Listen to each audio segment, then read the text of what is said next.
पंढरपूरला जा, मग जन्म मरणाचं दुःख विसराल आणि दुःख विसरलं की खाली काय उरलं? सुखच ना.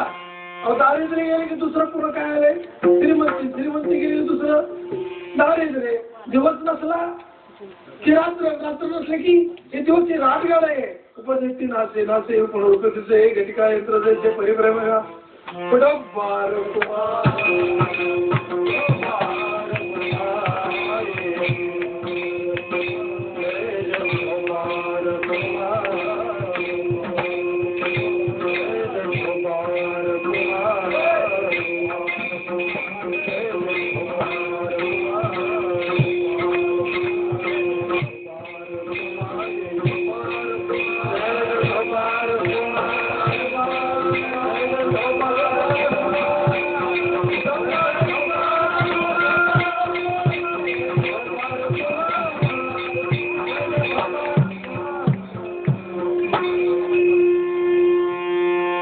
गर्दीच्या काळामुळे सगळंच काही महाराजांना हारावी घालायचं. महाराज म्हणू शकतो तुम्ही मला हार घाला, कारण ही पाकिस्तान महाराजापेक्षा हे महाराज हार खाणारे नाही. आता कीर्तन रूपी सेवेसाठी आम्ही तर अनंत केसकरांपेक्षा कृष्णा केसकरांना अधिक प्राधान्य देतो.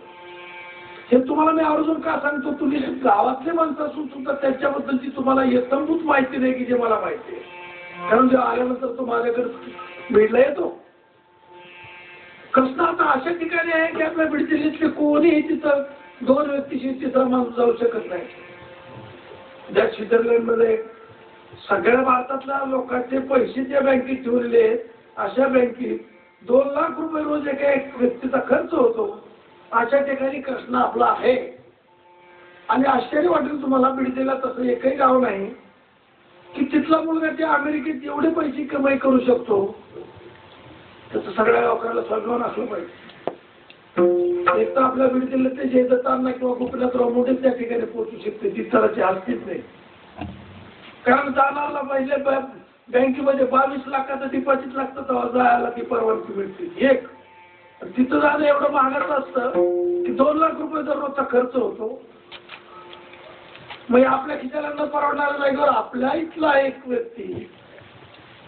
आणि काय भाग्य आमच्या आनंद महाराजांचं, ज्या कृष्णानं जग पादाक्रांत केलं, असं सुदर्शन फिरवलं. काय पुण्य केलं होतं की असा मुलगा त्याने जन्माला दिला. तुम्हाला त्याच्याबद्दल सखोल माहिती नसल्यामुळे स्वाभिमान वाटत नसेल. माझी ती छाती फुगते. कृष्णा म्हणलं की मला त्याचा फोन येत असतो, आणि फोन येतो सहज. 5 मिनिट बोललं, 10 मिनिट बोलला, त्याला थांबायचं कळत नाही. बोलते मला आता कृष्णा बंद कर, मला देवपूजा करायची आहे. पण तो महाराज मला अजून थोडं बोला वाटतं, विष्णू सहस्त्रनाम शिकायचं. संस्कार सगळी मुखत इथून इंटरनेटवर शिकतो तो. आणि विष्णू सहस्त्रनाम सध्या तिथं चालू आहे. ओम विश्व चक्कारो भूत भव्य भवत प्रभू भूत क्रोध भूत भूर भाव भूतात्मा भूत भावना. ते इंटरनेटवर पाठ करून मला फोन येतो. त्याच्या 4 श्लोकाचं बिल 12,000 रुपये येतं. आश्चर्याचा धक्का बसून घेतला. मी म्हणलं कृष्ण इथं आल्यावर संता देतो, इंटरनेटवर संता कधी शक्य आहे? मला तुम्ही विष्णू सहस्त्रनाम स्वतः इतक्या पैशावाला झालेला मुलगा पुन्हा विष्णूच्या नावाची आवड असणं कधी शक्य आहे का? इतकं भाग्यवान माणूस तुमच्या गावात जन्मला असं तुम्हालाही वाटत नव्हतं.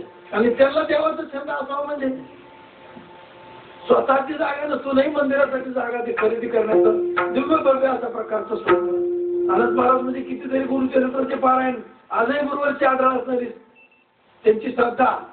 आणि दत्तात्रय महाराजांनी त्यांना एक साक्षात्कारी संत म्हणावं लागेल. त्यांना परंपरेनं गुरु शिष्याचे आलेले वेगळे, पण ही साक्षात्कारी त्यांना अनुभूती आली. आणि त्यामुळं हा सगळा दुःख चमत्कार तुम्हाला आम्हाला इथं हा सत्याचा योग आला, त्यांनी आणला.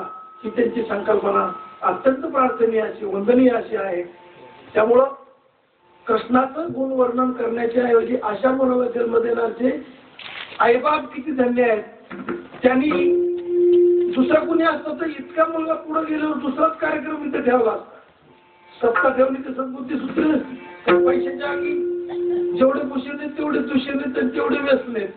गरीबाला व्यसन लागत नसतं, सगळे श्रीमंताचीच व्यसन असतात. पण त्यांना एक परमार्थाचंच व्यसन आहे.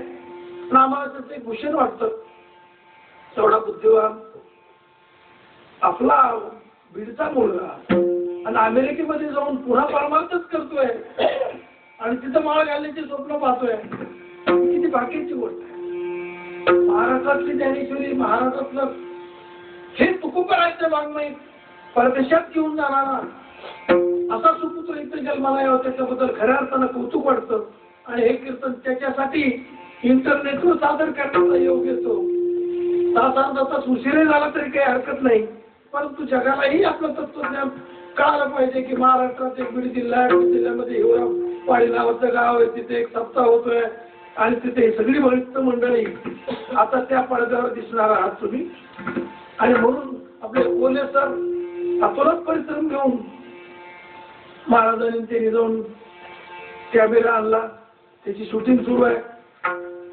अभंगापासून मी काही विचलित होत नाही. तुकोबाराने जी सांगितलं ते एक वेळा करी या दुःखा वगैरे, म्हणजे दुःखाची जाणीव आपणाला नाही आहे, कारण आपण सुखात आहोत असा भास होतो.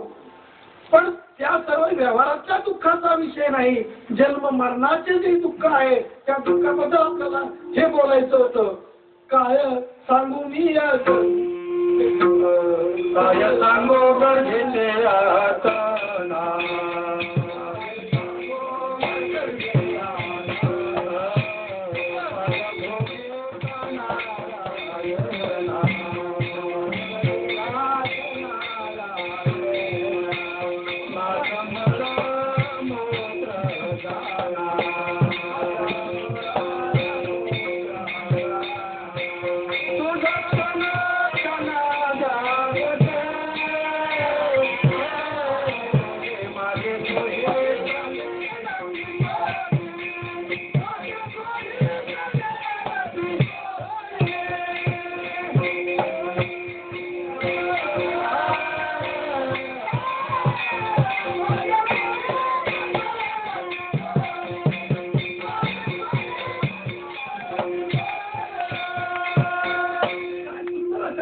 विचार. तुझी मुलं हित पाहत नाही, आपापलं हित पाहत आहे, आपापलं हित पाहत आहे. आपण पाहतो दवाखान्यात काही कारणाने एखादी महिला जर पोट दुखायला लागलं म्हणून दाखल करण्यात आलं तर डॉक्टर सांगतो थोडं अवघड आहे, बाळांपणाचं बाळ पाहिजे की बाळांती. त्या उत्पत्तीलाच काय सांगतो, नाही नाही नाही ते बाळाचं उकळी. आता तर सहाय्यानं काढलं जात आहे. आता इतकं भारत सरकार आपलं महाराष्ट्र परिषद बीड जिल्ह्यात होतं ते चांगला नंबर आहे. स्त्री भ्रूण हत्या एवढं वाईट पाहता का सारखं पाहतच लोक करायला तयार झाले. 100मध्येच 9-10 मुली कमी पडल्यात तरी तो आता सुरूच आहे. तपासायचं यंत्र सरकारला बंद केलं तरी दुसऱ्या मार्गाने सुरूच आहे. आणि या स्त्री जातीमुळं ज्या देशामध्ये स्त्रीचं सन्मान दाखला जातो तो देश भाग्यशाली असतो. ज्या घरात स्त्रीला प्राधान्य दिलं जातं ते घर सुखी आणि स्वर्गीचं असतं. त्याला लक्ष्मीचा दर्जा शास्त्रानं दिलेला आहे. परंतु आज आपण लक्ष्मीचाच गळा घोटायचा प्रयत्न करतोय. आणि त्यावेळेस अनेक बाप असं म्हणतात की बाळ काय पुन्हा होईल पण बाळांती वाचवा. आता सोयीत पाहिलं का दुसऱ्याचंही माझे सोयीत देणे ती कोणी. आपलं आपलं खऱ्या अर्थानं त्या बाळाचं हित आपण पाहत नाही तर आपलं स्वतःचं प्रपंचाचं हित पाहतो. आपण सुखदुःखाच्या या गोष्टी संकल्पना तुकोबरायच्या त्रिविध तापातून होणार. अधिदैविक आहे, अधिभौतिक आहे, आध्यात्मिक आहे. अधिभौतिक म्हणजे इतर प्राणिमात्रापासून ठेस लागणे, कुत्रा चावणे, बैलाने मारणे अशा प्रकारचं दुःख होतं. त्या दुःखातून आपण देवाचं स्मरण करतो, अरे देवा ठेस लागली. अधिभौतिक दुःख नव्हे. आध्यात्मिक दुःख जे होतं बीपी वाढतोय, ताप खूपच येते, अटॅक येतोय, जातोय, आध्यात्मिक दुःख. तो तसं मला बोलला, माझा हाय बीपी झाला, माझ्या गाडी बंद पडली. मग आध्यात्मिक दुःख हे झालं, अधिभौतिक झालं. आता अधिदैविक देव तरी कमी येतो. याच्या पोळ्याला आम्ही एकदा मसुबाला नारळ फोडलं नव्हतं तर आमच्या म्हशीचं दूध त्यानं बंद केलं. त्या गोष्टी खोट्या वाटत असलं ज्याची तिची माणसं म्हणतात देव काय करतो, पण आपल्या शेतातले देव सुद्धा आपल्याला सुधरू देत नाही, तर देव मोठा देव आपल्याला कसं सुधरू देईल? देवी देवताकडून होणारा जो ताप आहे त्याला आधी दैवी कसा ताप म्हणतात की देवाकडून होणाऱ्या पीडा. म्हणून देवाचा जो देव आहे त्या देवालाच साकडं घालावं असं तुकोबरायने ठरवून टाकलं. आणि मग देवाला काय साकडं घातलं ते पहिल्याच त्यांना मध्ये बसले. एक वेळ करे या दुखा वेगळे,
नंतर दुःख होणार नाही अशी संकल्पना त्यांनी मांडली. पण हे प्रारब्धजन्य दुःख आहे, देवाच्या बापाला चुकत नाही, तुम्ही जर देवाचं नाव घेतलं तुमचं चुकलं कसं, अशा प्रकारची एक शंका आहे.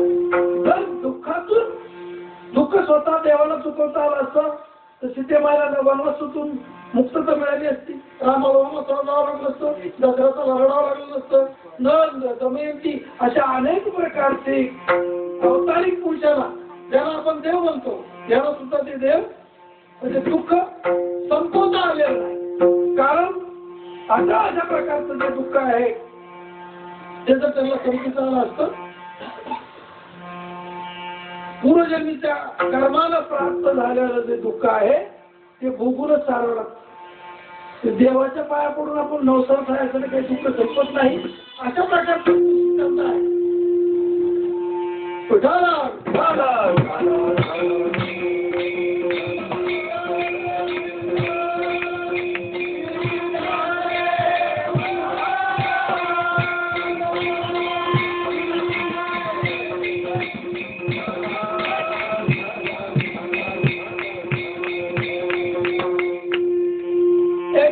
भगवान शंकर स्वतः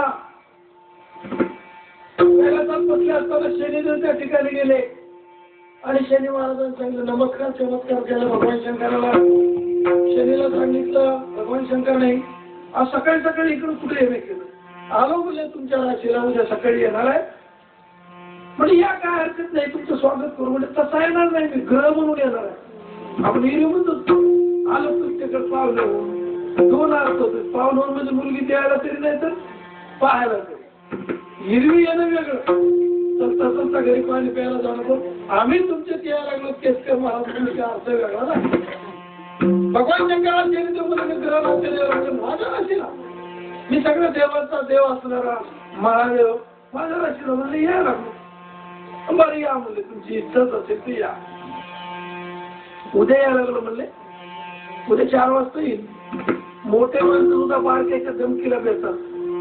जेव्हा मध्यंतरी तुम्हाला माहित आहे पाठपाडचणी जेव्हा सुरू झाली तेव्हा सगळ्या संस्थानिकांनी सरकारला दम दिला.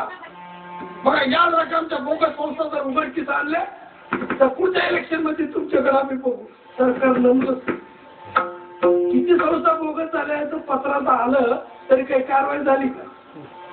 आता या गुंडगिरी लोकांनी भ्रष्टाचार करणाऱ्यांनी सरकारला एवढा दबाव घेतलाय, आमचा भ्रष्टाचार उघडकीस आणला तर पुढचं तुमचं सरकार मोडून टाक. बोलणारे गरीब आहेत पण बेहणारं सरकार आहे. शेतीच्या धमकीला माझं बेले म्हणजे नादारू पाठ 4 वाजता जर आलं तर करणार काय? ते आपल्या स्वतःच्या आई बाबाचे डोळे घालून म्हणले येईल म्हणले तर आपण जाऊन कैलास जिथं तिकडे मानस सरोवर होतं त्या मानस सरोवर पहाटे 4ला बुडी मारली. दादा आलं तर म्हणजे काय 4 वाजून 4थ्या प्रहरला आलं 6 वाजले. दादा म्हणलं त्याने दिलेला टाइम संपून गेला. उठले आले कैलासात बसले.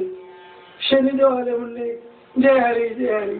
काय शनी म्हणले आणि मला उगाच ठेकीलच काय करू शकलास तू माझं म्हणले केलं ना पण तुम्हाला कळालं नाही मी काय करायचं ते केलं. मी तुमच्या राशीला येतो म्हणल्याबरोबर पहाटे 4ला तिथे आलं. एवढ्या मोठ्या माणसाला एवढं काय कमी झालं. 4 वाजता तुम्ही तिथं बसले जाऊन मी तुमच्या राशीला आलो हे तुम्हाला कळालं नाही. आता सांगा हे प्रारंभ ज्यांनी तुकडा देवाचा देव असणारा मला महादेव याला जर आठवण माझा ग्रंथ ना शनी राहू की तू हे जर तुमची एवढी प्रपंचात बेजारी करतात तर दुःख नाही करत.